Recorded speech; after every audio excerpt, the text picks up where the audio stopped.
Double face personality, দুমুখী স্বভাবে। যেই দিকে বৃষ্টি আসে ওই দিকেই তার ছাতা মেলে, এটা ঈমানদার না, এটা মুনাফিক। কোরআনুল কারীমের 2 নম্বর সূরা সূরাতুল বাকারা এর 8 নম্বর আয়াতে রব্বুল আলামিন বললেন, ওয়া মিনান নাসি মান ইয়াকুলু আমান্না বিল্লাহি ওয়া বিল ইয়াউমিল আখির ওয়া মা হুম বিমুমিনিন। কথাকার আল্লাহ তাআলা বললেন, মানুষের মধ্যে এমন কিছু লোক আছে যারা বলে আমরা আল্লাহ আর আখিরাতের উপর ঈমান এনেছি, মুখ দিয়ে এরা ঈমানের কথা বললেও কাজে করবে এরা বেঈমানি করে। মুখ দিয়ে কই ঈমানদার, কিন্তু আযান হলে নামাজে যায় না, কথা বলার সময় মিথ্যা বলে, সুদ খায়, ঘুষ খায়। অবশ্য সুদখোর আর ঘুষখোর এই কটিয়া দিতে একজনও নাই। এই যে ঈমানের কথা বলে আবার ব্যবসা করলে অজরে কাম দেয়, মুখ দিয়ে ঈমানের কথা বলে, মুখ দিয়ে ঈমানদারি দেখায়, কিন্তু কাজে কর্মে বেঈমানি করে। এইভাবে যারা মুখ দিয়ে ঈমানের কথা বলে, বাস্তব জীবনে যারা ঈমানের বিপরীত কাজ করে, এরা ঈমানদার নাকি মুনাফিক? তাহলে মুনাফিকের 1 নম্বর স্বভাব হলো মুখে যা বলে বাস্তবে তা করে। এদের ভেতরে এক, বাইরে, ভেতরে এক জিনিস, বাইরে আরেক জিনিস। এই জিনিসটার নাম মুনাফিক। আরো জোরে কোন? তাহলে আমরা মুখে যা বলবো বাস্তবেও তা বলবো। আমরা ঈমান এনেছি কার উপরে? তো আল্লাহর উপরে ঈমান আনার পরে একজন ঈমানদারের 2 নম্বর কাজ নামাজ। আমরা আযান হলে কি মসজিদে যাব না উল্টা দিকে দৌড় মারবো? 1 নম্বর বলেছি মুনাফিক বলে, এক করে, মনে থাকবে। 2 নম্বর হচ্ছে মুনাফিক যারা, এরা ধোঁকাবাজি করে, এরা ধোঁকাবাজ স্বভাবের, এরা ঈমানদারদেরকে ধোঁকা দেয়। ঈমানদারের লেবাস পরে ঈমানদারদেরকে ধোঁকা দেয়। আর ধোঁকা কেমনে দেয় পড়ে বলতে জায়গা আয়াতটা বলে নেই। আল্লাহ তাআলা কোরআনুল কারীমের 2 নম্বর সূরা সূরাতুল বাকারা এর 9 নম্বর আয়াতে বললেন, ইউখাদিউনাল্লাহা ওয়াল্লাযীনা আমানু ওয়া মা ইয়াখদাউনা ইল্লা আনফুসাহুম ওয়া মা ইয়াশউরুন। আল্লাহ তাআলা বলছেন, মুনাফিক মার্কা লোকেরা আল্লাহ আর ঈমানদারদেরকে ধোঁকা দিতে চায়, অথচ তারা জানে না এ দ্বারা নিজেরাই তারা ধোঁকা আর প্রতারিত হচ্ছে। এরা এমন ভাবে মুসলমানদেরকে ধোঁকা দেয়, দেখা যায় এরা মাহফিলের প্যান্ডেলে এসে বলে মাহফিলের পক্ষে আছি, আমরা মাহফিল কোরআনকে পছন্দ করি, আবার মাহফিলের স্টেজের বাইরে মাহফিল বন্ধের জন্য তারা ষড়যন্ত্র করে। এই যে দেখা যায় ঈমানদারদের সামনে আসে ঈমানদারি বেশ ধরে, কিন্তু তলে তলে ঈমানদারদের সঙ্গে বেঈমানি করে। এটা ঈমানদার না মুনাফিক? আরো জোরে কোন ঈমানদার না মুনাফিক? এরা কেমন প্রতারক, কেমন ধোঁকাবাজ শুনেন। দেখবেন মাদক বিরোধী সমাবেশে প্রধান অতিথি হয়ে বক্তব্য দেয়, আবার রাতের বেলা মাদক সেবী যারা তাদের কাছ থেকে গিয়ে চাঁদা উঠায়া গুদাম ভরে। এগুলা ঈমানদার না মুনাফিক? কারণ এর স্বভাব ভালো না। দিনের বেলা এক স্বভাব, রাতের বেলা আরেক স্বভাব। এই স্বভাবটা কিন্তু ভালো না। এই স্বভাব কিসের স্বভাব? আরো জোরে কোন? মুনাফিকের 3 নম্বর স্বভাব হলো এরা সুবিধাবাদ, জিন্দাবাদ। ঈমানদারদের সাথেও তাল মিলায়, আবার বেঈমানদের সঙ্গেও তাল মিলায়। আল্লাহ কোরআনে বলেছেন, ওয়া ইযা লাকুল্লাযীনা আমানু ক্বালু আমান্না ওয়া ইযা খালাউ ইলা শায়াতিনহিম ক্বালু ইন্না মাআকুম ইন্নামা নাহনু মুস্তাহজিউন। আল্লাহ তাআলা বলছেন এরা ঈমানদারদের সামনে আসলে বলে আমরা তোমাদের ভাই, আমরা তোমাদের দলের মানুষ, আমরা ঈমানদার। মসজিদে এসে আল্লাহওয়ালা ভাব দেখায়, আবার দেখা যায় সুযোগ পাইলেই মুসল্লিদের দাড়ি ধরে ধরে টানে। আছে না নাই?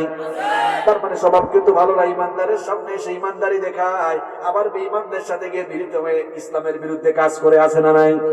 এই যে ঈমানদারের সামনে আসলে এক বেশ, আর বেঈমানদের সামনে গেলে আরেক বেশ। এটা ঈমানদার না মুনাফিক? মসজিদ কমিটির সভাপতি হতে চায়, মাহফিলের সভাপতি হতে চায়, আবার গান বাজনার কনসার্টেরও সভাপতি হতে চায়। আছে না নাই? কি ব্যাপার, তোমার তাল তো ভালো না। ওয়াজ মাহফিলের প্যান্ডেলে দেখা যায়, আবার গানের প্যান্ডেলেও আছে। আমি মাঝে মাঝে চিন্তা করি, ওয়াজ মাহফিলে তো মানুষ, আবার গান মাহফিলে কনসার্টেও মানুষ।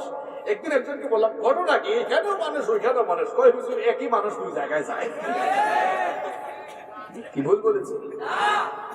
এই যে এক মানুষ এখানেও যায় ওইখানেও যায়, এইদিকেও তালে থাকে ওইদিকেও তালে থাকে, এই তাল কিন্তু ভালো তাল না, মুনাফিকের তাল। কার তাল? বলে এই তালে তালে তাল দেওয়া যাবে। মুনাফিকের 4 নাম্বার স্বভাব হলো এটা লোক দেখানোর জন্য কাজ করে, আল্লাহকে সন্তুষ্ট করার জন্য কাজ করে না।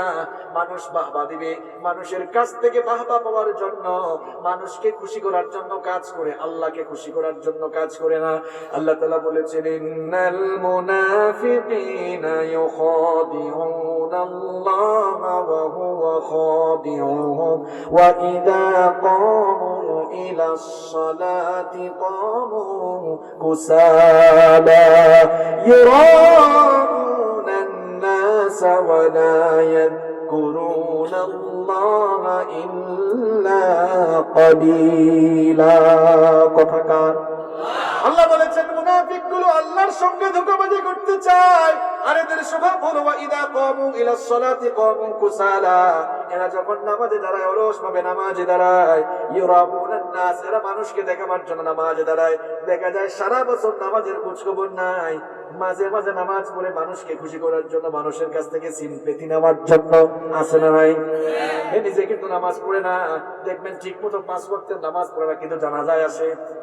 আমার দেশে ফজরের নামাজে মানুষ বেশি নাকি জানাজার নামাজে মানুষ বেশি? তাল দেখলে মনে হয় ফজরের নামাজটা নফল আর জানাজার নামাজটা ফরজ। নইলে এই বাটপার তার ঘর থেকে 50 হাত দূরে ফজরের নামাজে যায় না, কিন্তু দেখা যায় জানাজার নামাজ আদায়ের জন্য ঢাকা থেকে গাড়ি চালায়া কিশোরগঞ্জে চলে আসে। এর মতলবটা কোন জায়গায় জানেননি? বলবো। এর মতলবটা হলো জানাজার নামাজের আগে বক্তব্য দেওয়ার সুযোগ আছে, ফজরের নামাজের আগে বক্তব্য দেওয়ার সুযোগ না। ঠিক বলেছি? আবার জানাজায় আসলে মানুষ বলবো অমুক তো ভালো মানুষ দেখছো, মরার পরে জানাজায় আসছে, কিন্তু মরার আগে কিন্তু সুযোগ পাইলেই এর কাম সারছে। আসে না নাই? মুনাফিকগুলো মানুষ দেখাবার জন্য কাজ করে। আপনি নামাজ পড়ে না, দেখা যায় কোন এক জায়গায় গিয়েছে, সবাই নামাজ পড়তেছে, ওযু থাকুক আর না থাকুক আল্লাহু আকবার। আবার এই ধরনের নামাজ ইলেকশন আসলে খুব বাড়ে। আছে না নাই? দেখা যায় সারা বছর নামাজ নাই, তবে কেউ যদি ইলেকশনের সময়ও ভালো হওয়ার নিয়তে এই বেশভূষা ধরে, আমরা তাকে নিয়ে নিন্দা করব। এমনও তো হতে পারে লোকটা হেদায়াত হয়ে যেতে পারে, কিন্তু তলে তলে ভিতরে ভিতরে যদি বেঈমানের ধান্দা থাকে, আল্লাহ যেন লোকটারে হেদায়াত করে। দেখা যায় সব জায়গায় দান খয়রাত করে না, যেখানে টাকা দান করলে ভাবা পাওয়া যাবে, ওখানে আমার নামটা একটু উঁচা করে কইয়া, বড় করে কইয়া। যে মানুষ দেখাবার জন্য কাজ করা, এটা কিসের আলামত? আপনারা কি আমার উপর বিরক্ত হচ্ছে? দেখি আমার কথা না আল্লাহর কথা। আল্লাহই তো বলছেন ইউরাউনান নাস। আপনাদের মুখস্থ সূরা থেকে শোনাই, ফাওয়াইলুল লিল আল্লাযীনা হুম, এই ঠিক করে বলতে হবে, আল্লাযীনা হুম আন সালাতিহিম সাহুন, আল্লাযীনা হুম ইউরাউন। এই যে আল্লাযীনা হুম ইউরাউন, আলেমরা আছেন এখানে, এরা মানুষ দেখাবার কাজ করে। অনেকে দেখা যায় হজ করে আসার পরে নামের সাথে হাজি আল হাজ লাগায়। আপনি বলবেন হুজুর এটাতে আপনার আপত্তি কোথায়? আমি কি বলবো? বলেন তো নবীজি হজ করছেন কিনা? আমরা কি বলি নাকি আলহাজ মুহাম্মদ সাল্লাল্লাহু আলাইহি সাল্লাম? আবু বকর হজ করছেন কিনা? আমরা কি বলি নাকি আলহাজ আবু বকর রাদিয়াল্লাহু আনহু, ওমর রাদিয়াল্লাহু আনহু হজ করছেন কিনা? আমরা কি বলি নাকি আলহাজ হাজী ওমর রাদিয়াল্লাহু আনহু? কোনদিন হাজী আবু বকর রাদিয়াল্লাহু আনহু বলছেন? আপনি বলবেন হুজুর আমরাই তো হজে গেলে পুলিশ আমাদেরকে বলে ইয়া হাজ ইয়া হাজি, তা আপনি আবার কোন জাতের কথা বলেন? আচ্ছা ওই পুলিশ বেটা কি আপনার নাম জানে? আপনারা হাজি বলবেন না, তুমি কি বলবেন? আচ্ছা বলেন তো, মনে করেন আমার সাথে যে সফর সঙ্গীরা আছেন, আপনাদের মসজিদে ফজরের নামাজে ঢুকছে, আপনারা তার নাম জানেন না, তো নাম না জানলে সহজ ভাষায় তাকে কি বলবেন? হ্যাঁ না, যে নামাজ পড়ে তাকে কি বলে? মুসল্লি। এই জন্য দেখবেন ইমাম সাহেব বলে সম্মানিত মুসল্লিদের। এই যে মুসল্লি এক বচন আর মুসাল্লুন বহু বচন। একজনকে যদি একজন আমরা বলি মুসল্লি, তো আপনি এক বচন একজনকে বলে ইয়া হাজ্জি, কারণ হে আপনার নাম জানে না, নাম জানলে নাম ধরে বলতো। ঠিক যেভাবে একজন নামাজি মসজিদে আসলে নাম না জানলে বলি মুসল্লি ভাই আপনি এখানে চলে আসেন, ঠিক ওইভাবে পুলিশ নাম জানে না বলে ইয়া হাজ ইয়া হাজ্জি, মানে হজ করতে আসতো হাজি এদিকে আসে। তো ওইটাই আপনি দেশে এসে টাইটেল লাগাই দিবেন নাকি? আবার কেউ কেউ রাগ করে 2বার 3বার হজ করার পর হাজি দেখলে কামটা করছো কি, আমি ট্রিপল হাজি 7বার হজ করছি, 4বার 5বার, তুমি আলহাজানা লিখবা হাজি লিখছো কেন? আছে না নাই? হজ করেন অসুবিধা নাই, কিন্তু রিয়া যেন প্রকাশ না, কারণ রিয়াটা কবিরা গুনাহ। লোক দেখানো কাজ করা যাবে। আপনি তো 1বার হজ করছেন, একটা ফরজ আদায় করছেন, আর আপনার এলাকার এক ভাই প্রত্যেকদিন 5 ওয়াক্ত নামাজ আদায় করে, ওই নামের আগে তো লিখে না মুসল্লি আব্দুল করিম, লিখছে নাকি? আপনি 1 ফরজ আদায় করে যদি লেখেন কাজী আব্দুল সালাম, তাহলে তো ডেইলি 5টা করে লেখা উচিত মুসল্লি মুসল্লি মুসল্লি মুসল্লি আব্দুল সালাম, কারণ ফরজ আদায় করে কয়টা? তা আপনি একটা করে যদি লেখেন হাজী আব্দুল সালাম, 5টা করছে মুসল্লি মুসল্লি মুসল্লি মুসল্লি মুসল্লি আব্দুল সালাম। এগুলো লাগানোর কোনো কারণ আছে? কেউ আপনারা রাগ করছে? আল্লাহর ঘরে আমিও গিয়েছি, আলহামদুলিল্লাহ। আপনারা অনেকে গিয়েছেন। এইগুলো আমরা লোক দেখানো কোনো কাজ করব না। আমরা যা করব সব কার সন্তুষ্টির জন্য, কারণ আমাদের রব আমাদেরকে শিখিয়েছেন, কুল ইন্না সালাতি ওয়া নুসুকি ওয়া মাহইয়ায়া ওয়া মামাতি লিল্লাহি রাব্বিল আলামিন। আমাদের নামাজ, আমাদের কুরবানি, আমাদের হায়াত মত সবকিছু কার জন্য নিবেদিত? আরেকটু জোরে বলেন। তাহলে মুনাফিকের স্বভাব বলে ফেলছি কয়টা? এই এত তাড়াতাড়ি গেল তো দেখেন কয়টা বলছি? কয়টা? এবার আসেন 5 নাম্বার। মুনাফিকের 5 নাম্বার স্বভাব হলো এরা হলো রুগা রুগা। এরা কি? নোট করতেছো নাকি তুমি? লিখে রাখো, কোন লিখে নিয়ে যান, দরকার আছে এগুলো। মুনাফিকের 5 নাম্বার স্বভাব। মুনাফিক গুলো কি? আগে সুরে কোন না? রোগা রোগা। এখন বলবেন হুজুর এদের তো রূপ দেখা যায় না। রূপ দেখবেন কেমন? রূপটা তো তার বাইরে না ভিতরে। আল্লাহ বলেছেন রূপটা তার কোন জায়গায়? শোনো, ফি কুলুবিহিম মারাদুন ফাযাদাহুমুল্লাহু মারাদা ওয়া লাহুম আযাবুন আলীমুম বিমা কানু ইয়াকযিবুন। আল্লাহ বলেছেন মুনাফিকের বাহির তুমি না দোষ দোষ দেখলেও এই লোকটার অন্তর হলো রুগা রুগা, তার অন্তর হলো। এখন প্রশ্ন হলো হুজুর এর কোন রোগে ধরছে? এর রোগের নামটাই হলো নিফাক। এই রোগের নাম কি? এই রোগ কিন্তু মারাত্মক। এই রোগ নিয়ে মরলে যাওয়া লাগবে জান্নাতে। কেউ ঘুমাচ্ছে? এই রোগ নিয়ে মারা গেলে যাবে। মুনাফিকের 6 নাম্বার স্বভাব হলো এরা যেখানেই সুযোগ পায় সেখানে গ্যাঞ্জাম লাগায়, যেখানেই সুযোগ পায় বিশৃঙ্খলা লাগায়। আল্লাহ কোরআনে বলেছেন, ওয়া ইদা ইলা লাহুম লা তুফসিদু ফিল আরদি ক্বালু ইন্নামা নাহনু মুসলিহুন আলা ইন্নাহুম হুমুল মুফসিদুনা ওয়ালাকিন লা ইয়াশউরুন। আল্লাহ তাআলা বলছেন যখন ওদেরকে বলা হয় আল্লাহর জমিনে ফাসাদ সৃষ্টি করো না, তখন তারা বলে আমরা তো সংস্কার না করছি, সংশোধন না করছি। আল্লাহ বলছেন এরা সংস্কার করে না, বরং যেখানে সুযোগ পায় সেখানে পেস লাগায়। মুনাফিক গুলো যেখানে সুযোগ পায় পেস লাগায়, গেঞ্জাম লাগায়। সুযোগ পাইলে মাহফিলেও এরা গেঞ্জাম লাগায়, আছে না নাই? বাংলাদেশে অনেক জায়গায় আছে কিছু লোক মাহফিলের প্যান্ডেলের ভেতরেও গেঞ্জাম লাগায়, মসজিদের ভেতরে গেঞ্জাম লাগায়, সমাজে গেঞ্জাম লাগায়, ঘরে ঘরে গেঞ্জাম লাগায়। এই যে গেঞ্জাম সৃষ্টিকারী মানুষ যারা, মুনাফিক হলো তারা। আমরা কি গেঞ্জাম সৃষ্টিকারী হব নাকি আমরা সংশোধিত হব? কোথাও আগুন লাগলে আপনারা পানি ঢালবেন না কেরোসিন ঢালবেন? কেরোসিন ঢালবেন? কি ঢালতে হবে? আগুন লাগানো যাবে? কষ্ট হচ্ছে আপনাদের? এই তো শেষ হয়ে যাচ্ছে। মুনাফিকের 7 নাম্বার স্বভাব হলো এরা মিথ্যাবাদী, কথায় কথায় মিথ্যা বলে। এবার কিন্তু জায়গা মতো আসছে, ভালো করে শুনে। নবীজি বলেছেন মুনাফিকের যে খাসলত গুলো রয়েছে তার মধ্যে একটি খাসলত হলো ইদা হাদ্দাথা কাযাবা, যখন সে কথা বলে কথায় কথায় মিথ্যা বলে। এখন মিথ্যা আমরা একবারই বলি না, আপনারাই বলছেন, বলেন, আমার কোনো দোষ নাই। কই হুজুর সামান্য সামান্য মিথ্যা বললে কি হয়েছে? সামান্য সামান্য মিথ্যা বললে আর কি হয়েছে? মানুষ যখন মিথ্যা বলে সে আর ইমানদার থাকে না, মুনাফিক হয়ে যায়। আর মুনাফিক হলে লোকটা আর কখনো জান্নাতে যাওয়ার সুযোগ থাকে না, যায় জাহান্নামের তলায়। বলেন তো দেখি কার মুখে দুর্গন্ধ বেশি? হ্যাঁ ঠিক আছে। এক মাহফিলে আমি এই প্রশ্ন করছিলাম, একজন দাঁড়ায় কয় হুজুর ম্যাজিক দিয়ে দাঁত কষায় না, দাঁত ব্রাশ করে না, তার মুখে গন্ধ বেশি। আমি বললাম কি ও ম্যাজিক কোম্পানিতে আপনি চাকরি করেন নাকি? নইলে ক্লোজ আপ সেন্সোডাইনেরা কি দোষ করলো? আপনি খালি ম্যাজিকের নাম করলেন কেন? আমরা মনে করি দাঁত ব্রাশ না করলেই মনে হয় মুখে বেশি দুর্গন্ধ হয়। নবীজি বলেছেন যেই লোক মিথ্যা বলে তার মিথ্যা কথার দুর্গন্ধে রহমতের ফেরেশতা তার কাছ থেকে চলে যায়। নাউযু বিল্লাহি মিন যালিক। কেমনে মিথ্যা বলেন আপনি? ফোন দিয়েছে আছে কটিয়াদি, কই দোস্ত আমি নেত্রকোনা আছে, বাসে চড়তেছে, ফোন দিছে বিজনেস ক্লাসে, জীবনের প্রথমবার উঠছে, খুব ভালো লাগতেছে, আরাম লাগতেছে, বিজনেস ক্লাস বাস, আপনারা বুঝেন তো। এখন ভাব নিয়ে পাট নিয়ে বলতেছে দোস্ত আমি তো বিমানে। এরকম মিথ্যা বলে আছে না নাই? পাট নেই, পাট নিয়ে মিথ্যা বলে। মিথ্যা বললে মানুষ কি হয়ে যায়?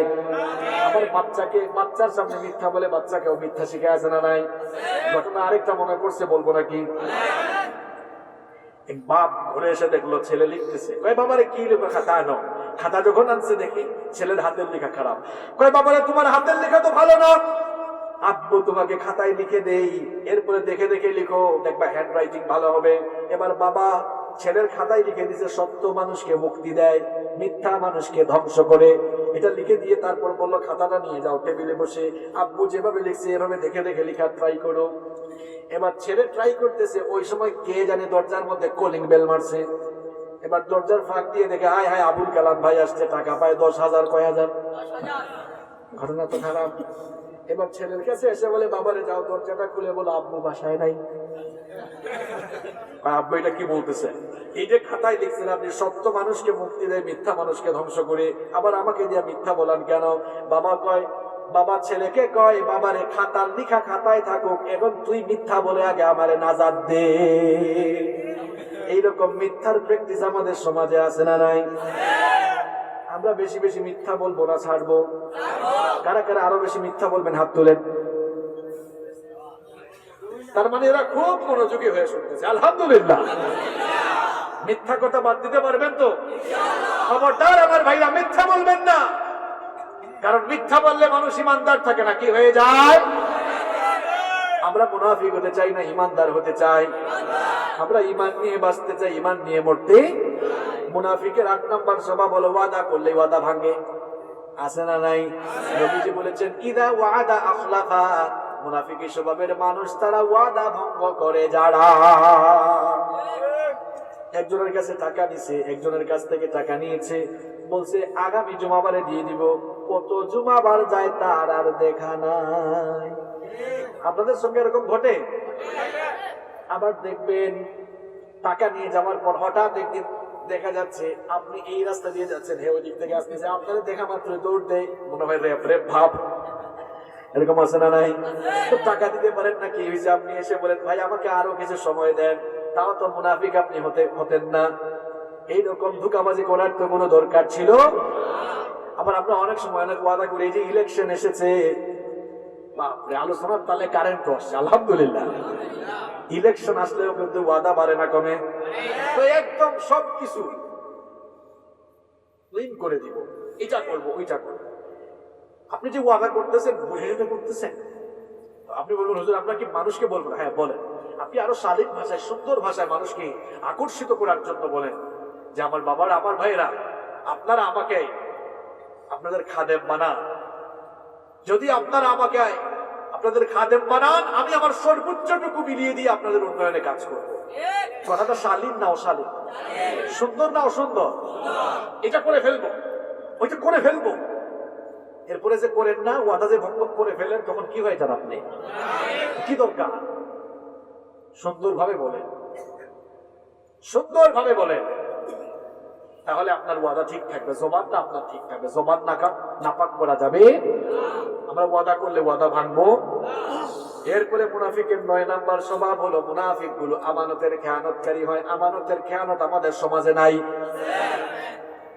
আছে মানে অনেক বেশি। নবীজি বলেছেন মুনাফিকের স্বভাব হলো ইদা তুমিনা খানা, যখন তার কাছে আমানত রাখা হয় আমানতের খেয়ানত করে। মানুষ আমানত রেখেছে, দেখা যায় আমানতের টাকা তার গোদামের ভেতর ঢুকাইতে আসে না নাই? এমনকি সরকারের কাছ থেকে বরাদ্দ আসে, জনগণের আমানত তার পেটের ভেতরে ঢুকে। আমানতের খেয়ানত এমন ভাবে হচ্ছে, জনগণের সম্পদগুলোকে লুটপাট করা হচ্ছে। আমানতের খেয়ানত এমন ভাবে হচ্ছে, আমরা তো খাটের নিচে জুতা রাখি, আর এই শেষরা চোর গুলো জনগণের তেল চুরি করে খাটের নিচে জমায়া রাখে। আমানতের খেয়ানত এভাবেই চলছে। দেখা যায় ক্ষমতায় যাওয়ার আগে সম্পদ যা 5 বছর পরে অনেক কম, তার মানে চরিত্র বেশি ভালো। বলে বাড়ার কথা ছিল না, জনগণের জন্য নিবেদিত প্রাণ হয়, কাজ করলে তার কমার কথা। আমার বাড়ি সিলেটে ওই দিন গিয়া শুনছি একজন 4 কোটি টাকা খরচ করে ফেলছে। আমি মানুষকে বললাম 5 বছরে তার বেতন হবে না 5 লাখ। 4 কোটি খরচ করছে কেন? তার উদ্দেশ্য ভালো না, তার কারণ হলো 4 কোটি খরচ করছে, কত কোটি টাকা যে জনগণের নষ্ট করে পেটের ভেতরে ঢুকাবে সে ছাড়া আর কেউ জানে না। এতই যদি মানুষের জন্য কাজ করার শখ হয় তাইলে বলতো আমি তো আপনাদের খাদেমে না হবো, আপনারা বানাবেন, এরপরে না আমি কাজ করব। আবার আপনাদের স্বভাবও কিন্তু ভালো না, আমি আপনাদেরকে বলছি না, আমভাবে বলতেছি। এখন আমার দেশে ইলেকশন যখন আসে মানুষের দাম গরু ছাগলের চেয়ে বাড়ে। কমে কমে একটা ছাগল, একটা খাসির দাম কম হইলো 5,000। ইলেকশনের আগের রাত নাকি ঈদের রাত, এটা আমার কথা না শুনেন। আমি গিয়েছিলাম ওই দিন মাহফিলে সিলেটে, আমার এক আত্মীয় আসছেন বহুদিন পরে দেখা, কই বাবারে কাল রাতে কিন্তু আমি একটা বিপদে পড়ছি। বলবো বললাম চাচা কি বিপদে পড়ছেন? আমার মেয়ে বিয়ে দিছিলাম অনেক দূরে, আমার আত্মীয় তো আমি চিনি, আমার সাথে শেয়ার করতেছে। তিনি বললেন আমি আমার মেয়ের বাড়িতে যাচ্ছি, ব্যাগ নিয়ে গেছি যেহেতু রাতে থাকবো। এখন আমি রিক্সা থেকে নেমে হাঁটা শুরু করছি। এখন রাস্তায় রাস্তায় দেখি মানুষ আমারে কয়, অনেকে আছে ব্যাগের ভিতরে মাল নিয়ে ঘুরে কিন্তু মানুষের দেখে না। ব্যাগের ভিতরে মাল নিয়ে ঘুরে কিন্তু মানুষ চোখে লাগে না। আমি তো এটা বুঝি না, আমি সামনের দিকে আগাই, আরেক দিকে সবাই কথা কয়। একজনকে ডেকে এনে বললাম, ভাই ব্যাগের ভিতরে মাল নিয়ে ঘুরে মানুষ দেখে না, এটার অর্থ কি? হ্যাঁ আপনি কার তরফ থেকে আসলেন, আপনি কার লোক? আপনি যে ব্যাগের ভিতরে মাল নিয়ে ঘুরেন আমাদেরকে দেখেন না? এগুলো আমাদের সমাজের বাস্তব চিত্র না অবাস্তব চিত্র? আমরা যদি আমাদের লোভ লালসাকে সংবরণ করতে পারতাম আর আল্লাহওয়ালা মানুষগুলোকে আমাদের নেতা বানাতে পারতাম, সমাজের চিত্র পাল্টে যেত। আমরা নিজেদেরকে বিক্রি করে দেই বলে এই শেষরা চোর আর চামার গুলো এরপরে জনগণের উপরে নিপীড়ন চালায়। দেখেন আল্লাহওয়ালা মানুষগুলো কেমন ছিল। ঘটনা আরেকটা মনে পড়ছে, বলবো। ওমর রাদিয়াল্লাহু আনহু তিনি তার শাসন আমলে মোমবাতির আগুন জ্বালিয়ে কাজ করছেন। তখন কি এরকম ইলেকট্রিক্যাল লাইট ছিল? মোমবাতির আগুন জ্বালিয়ে কাজ করতেছেন। এমন সময় তার কিছু আত্মীয় স্বজন তার সঙ্গে দেখা করতে আসলেন, দরজায় নক করলেন। ভেতরে আসবো? ওমর রাদিয়াল্লাহু আনহু বললেন, দাঁড়াও, এই কি হয়েছে? বসে যান, বসেন। হাত তুলছে মানে ওইটা, বুঝছেন তো কোনটা? আচ্ছা ঠিক আছে, ওমর রাদিয়াল্লাহু আনহু বললেন, একটু দাঁড়াও, অপেক্ষা করো। সামনে থাকা মোমবাতির আগুন ফু দিয়ে নিভালেন, নতুন আরেকটি মোমবাতিতে আগুন ধরালেন। এবার বলেন, এবার তোমরা ভেতরে আসো। এরা ভেতরে এসে জিজ্ঞেস করলো, আমিরুল মুমিনিন আপনার সামনেই তো মোমবাতিতে আগুন জ্বালানো ছিল, কি কারণে সেটা ফু দিয়ে নিভালেন? নতুন আরেকটি মোমবাতিতে আগুন জ্বালালেন। ওমর ইবনুল খাত্তাব রাদিয়াল্লাহু আনহু তখন বললেন, তোমরা আসার আগ পর্যন্ত রাষ্ট্রের টাকায় জনগণের টাকায় কেনা মোমবাতির আগুন জ্বালিয়ে রাষ্ট্রের জন্য জনগণের জন্য কাজ করছিলাম। তোমরা যখন আসতে আমি ভাবলাম হয়তো আমার আত্মীয় স্বজন আমার সঙ্গে ব্যক্তিগত কথা বলতে এসেছে। চিন্তা করলাম জনগণের টাকায়, রাষ্ট্রের টাকায় কেনা মোমবাতির আগুন জ্বালিয়ে যদি আমি ব্যক্তিগত কথা বলি, রাষ্ট্রের আমানতের খেয়ানত হবে, জনগণের সম্পদ হরণ হবে, বেঈমানি হবে, আল্লাহর কাছেও জবাব দেওয়া লাগবে। এই ভয়ে আমি রাষ্ট্রের টাকায় কেনা মোমবাতির আগুন নিভিয়ে দিয়ে নিজের টাকায় কেনা মোমবাতির আগুন জ্বালিয়ে তোমাদের সঙ্গে কথা বলছি। আল্লাহু আকবার। এমন যদি হতো আমাদের নেতা হতো ওমরেরই মতো, হতো আবু বকরের মতো, চাই কি চাই না? এমন যদি হতো আমাদের নেতা হতো ওমরেরই মতো, হতো আবু বকরের মতো, জনগণের খোঁজ খবর নিত রাত দুপুরে, ঘুরে ঘুরে দেখতো কি কেউ আছে অনাহারে। আমার দেশের কৃষক শ্রমিক বঞ্চিত হতো না, আমার দেশের মা বোনেরা লাঞ্ছিত হতো না, ধনী গরিব ভালোবাসার জীবন ফিরে পেত যদি আমাদের নেতা হতো ওমরেরই মতো, হতো আবু বকরের মতো। ঠিক কিনা? যতদিন না আমরা সচেতন হব ততদিন আমাদের ঘাট থেকে দুঃখ অত্যাচার পিছা লাঘব হবে না। আল্লাহ যেন আমাদেরকে হেদায়েত দেয়। কষ্ট হচ্ছে, ছুটির সময় কিন্তু হয়ে যাচ্ছে, আমরাও শেষ পর্যায়ে। মুনাফিকের 10 নম্বর স্বভাব হলো, মুনাফিকগুলো কোরআনের আইনের বিরোধী হয়, এরা কোরআনের আইনকে বর্বর আইন মনে করে। আল্লাহ বলেছেন, ওয়া ইযা কিলা লাহুম তাআলাউ ইলা মা আনজালাল্লাহু ওয়া ইলার রাসূলি রাআইতাল মুনাফিকিনা ইয়াসুদ্দুনা আনকা সুদুদা। কথা কাট। আল্লাহ বলছেন, যখন এদেরকে বলা হয় আল্লাহ যা নাজিল করেছেন এবং রাসূল তোমাদেরকে যা বলেছেন সেদিকে ফিরে আসো, নবী গো আপনি দেখবেন তখন মুনাফিকগুলো পাশ কাটিয়ে চলে যায়। এরা আল্লাহর আইন মেনে নেয় না, নিজেরাই আইন বানিয়ে ওই আইন মতো চলে। কার আইন মানে না? আর যতদিন না আল্লাহর আইন আপনি মানবেন, সমাজে আল্লাহর আইনের বাস্তবায়ন না ঘটাবেন, ততদিন কিন্তু সমাজে পরিবারে কোথাও শান্তি পাবেন। আমরা আল্লাহর আইন দিয়ে এখন চলি না বলে সব জায়গায় পেস লেগে আছে, গ্যাঞ্জাম লেগে আছে। চুরি কমতেছে না বাড়তেছে? ধর্ষণ কমতেছে না বাড়তেছে? আমি চ্যালেঞ্জ করে বলছি, এই দেশে একটা চুরির বিচার কোরআন দিয়ে করে দেখেন, এক বিচার থেকে সবগুলো শেষরা চোর তারের মতো সোজা হবে। এই দেশে একটা ধর্ষণের বিচার কোরআন দিয়ে করে দেখেন, দেশে যতগুলো লুচ্চা বদমাশ রয়েছে এক বিচার থেকে জনাবের মতো সাইজ হয়ে যাবে। আমরা আল্লাহর বিধান চাই কি চাই না? আল্লাহর আইন যেখানে আছে শান্তি সেখানে কম না বেশি? সৌদি আরবে কোরআনের আইন 100% আছে নাকি? এই তুরা তুরা অল্প অল্প সামান্য সামান্য আছে, অল্প অল্পতে সেখানে শান্তি আছে না নাই? শান্তিটা কম না বেশি? অল্পতেই যদি এত শান্তি হয়, পুরা আইন মানলে না জানি কত শান্তি হবে। আমরা আল্লাহর জমিনে আল্লাহর আইন চাই কি চাই না? আলা লাহুল খালকু আম, আলা লাহুল খালকু ওয়াল আম। সৃষ্টি যার, জমিন যার, এই জমিনে আইনও চলবে। রাজি আছেন সবাই? আল্লাহ যেন আমাদেরকে তার দ্বীনের উপর অটল অবিচল রাখে।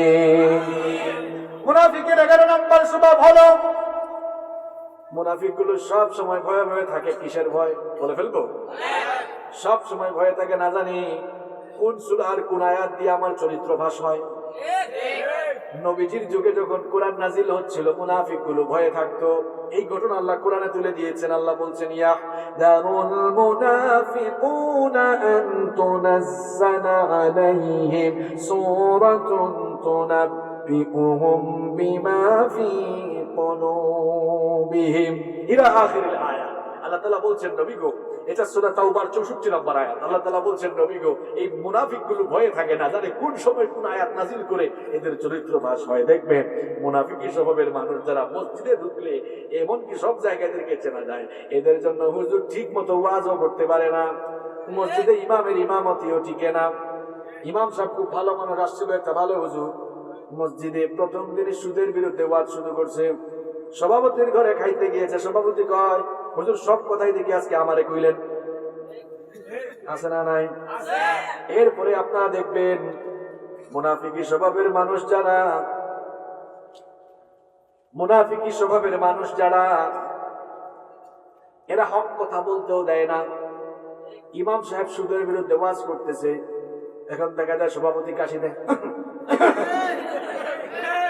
মানে আর কোন টপিক পান নাই, থাকে না বলতেছেন। এখন ইমাম সাহেব বলতেছেন হায় হায় মনে হয় মিলে গেছে, কমন পড়ছে, আর সুদের বিরুদ্ধে ওয়াজ করবো না, ওয়াজ করতে ঘুষের বিরুদ্ধে। এখন সেক্রেটারি কাশি মারে। এখন ইমাম সাহেব বলতেছে হায় হায় এটাও মনে মিলে গেছে, কমন পড়ছে, একটু আনকমন বিষয় লাগবে। সুদের বিরুদ্ধে করেও কমন পড়ছে, ঘুষের বিরুদ্ধে করেও কমন পড়ছে, এখন টেন্ডারবাজি আর সাদাবাজির বিরুদ্ধে। এখন কিছুক্ষণ পর কেশিয়ার আছে না নাই? এমনকি মাহফিলের প্যান্ডেলেও দেখা যায়। আপনাদের কিশোরগঞ্জের মানুষ ভালো, ভদ্র মানুষ, শিক্ষিত মানুষ আপনারা, কিন্তু দেশের অনেক জায়গায় স্টেজে উঠার আগে অনেকে বলে হুজুর এইগুলা বলেন, এগুলা বলিয়েন না। ওইগুলা কেন বলবে না? ওইগুলা বললেই বলে তোমার সাথে মিলবে। এই খাসলত কিন্তু ভালো। এই খাসলতটা কার খাসলত? কথা মোল্লার না আল্লাহ? মুনাফিকের 12 নম্বর স্বভাব হলো এরা যেদিকে সুবিধা পায় ওইদিকে দৌড় মারে। যখন যেদিকে সুবিধা নিতে পারবে, ফায়দা নিতে পারবে, ওইদিকে দৌড় মারে। আল্লাহ তাআলা বলেছেন আল্লাযীনা ইয়াতারাব্বাসুনা বিকুম ফাইন কানা লাকুম ফাতহুম মিনাল্লাহি ক্বালু আলাম নাকুম মাআকুম ওয়া ইন কানা লিল কাফিরিনা নাসীবুন ক্বালু আলাম নাস্তাহওয়িদ আলাইকুম ওয়া আল্লাহ বলছেন যখন কাফেররা বিজয়ী হয়, ইসলাম বিরোধীরা বিজয়ী হয়, মুনাফিকরা গিয়ে বলে তোমাদের এই বিজয়ী কি আমাদের একটা অংশগ্রহণ ছিল না, অবদান আছে না, অস্বীকার করো কেন? এরপরে আবার ইমানদাররা বিজয়ী হয়ে গিয়ে বলে কি ভাই আমাদের তো থোড়া সামান্য অবদান। এই যে এদিকেও যায় ওইদিকেও যায়, ফায়দা নেওয়ার জন্য সব দিকে দেখা যায় দৌড়াদৌড়ি করে। এটা কিন্তু মুমিনের স্বভাব না, কার স্বভাব? মুনাফিকের 13 নম্বর স্বভাব হলো এরা ঈমান রক্ষার আন্দোলন থেকে সব সময় এড়িয়ে চলে। মুখে মুখে বলে আল্লাহ আর রাসূলকে ভালোবাসে, কিন্তু আল্লাহ আর রাসূলের বিরুদ্ধে কটাক্ষ হলে পরে কথা বলে না, কিংবা ঘরে বসে থাকে, একটু বের হয় না। আল্লাহ তাআলা বলেছেন তাবুকের যুদ্ধে যারা যায় নাই ওই মুনাফিকগুলোর স্বভাব আল্লাহ কোরআনে বলেছেন লাউ কানা আরাদান করিবান ওয়া সাফারান কাসিদান লাত্তাবাউকা ওয়ালাকিন বাউদাত আলাইহিমুশ শুক্কা ইলা আখিরিল আয়াহ। তাবুকের যুদ্ধে যারা যায় না এরা বলেছিল সফরটা যদি সহজ হতো আর একটু কাছে হতো তাইলে আমরা যাইতাম। দেখবেন এই স্বভাবের মানুষ অনেকে আছে, সুযোগ পাইলে আমিও যাইতাম, আসলে অবস্থা ভালো না, এই জন্য আমি বের হইতাম। রাসূলকে নিয়ে কটূক্তি করা হয়, সব মানুষ দেখা যায় বাইরে বের হয়ে প্রতিবাদ জানায়, সে একটু বের হয় না। মুনাফিক স্বভাবের মানুষ যারা ইমানি আন্দোলন এড়িয়ে চলে তারা। মুনাফিকের 14 নম্বর আলামত হলো এরা মুসলমান বিপদে বললে খুশি হয়, মুসলমানদের বিপদে পালাইতে পারলে সে খুশি। আল্লাহ তাআলা বলেছেন ইন তামসাসকুম হাসানাতুন তাসুহুম ওয়া ইন তুসিবকুম সাইয়্যাতুন ইয়াফরাহু বিহা। আল্লাহ তাআলা বলেছেন ঈমানদাররা বিপদে পড়লে এরা খুশি, আর ঈমানদারদের খুশিতে তারা সবচেয়ে বেশি অখুশি। এই স্বভাবটা মুমিনের না মুনাফিকের? মুনাফিকের 15 নম্বর স্বভাব হলো এরা নিজেদেরকে সবচেয়ে বেশি চালাক মনে করে, আসলে এরাই হচ্ছে দুনিয়ার সবচেয়ে বড় বোকা। বলেছেন কি? আল্লাহ তাআলা বলেছেন ওয়া ইযা কিলা লাহুম আমিনু কামা আমানান নাসু ক্বালু আনু'মিনু কামা আমানাস সুফাহা আলা ইন্নাহুম হুমুস সুফাহা ওয়ালাকিন লা ইয়ালামুন। আল্লাহ তাআলা বলছেন যখন এদেরকে বলা হয় ঈমানদারদের মতো পাক্কা ঈমানদার হও, ঈমান আনো, তখন তারা বলে আমরা কি বোকাদের মতো ঈমান আনবো? আল্লাহ তাআলা বলছেন তোরাই হচ্ছিস এই দুনিয়ার আসল বোকা। যারা ঈমানদারদেরকে বোকাশোকা মনে করে। তাহলে মুনাফিকের আলামত বলছি কয়টা? 3 ঘন্টা ওয়াজ করে লাভ নাই, জাতের ওয়াজ 1 ঘন্টাই ভালো, ঠিক কিনা? 15টা স্বভাব বলেছি, এই স্বভাব যদি আমার সাথে মিলে আল্লাহ আগে আমার হেদায়াত দেন, আর আমার এই কলিজার টুকরা বাবা আর ভাইদের সাথে যদি মিলে আল্লাহ দয়া করে আমাদের সবাইকে আপনি হেদায়াত দেন।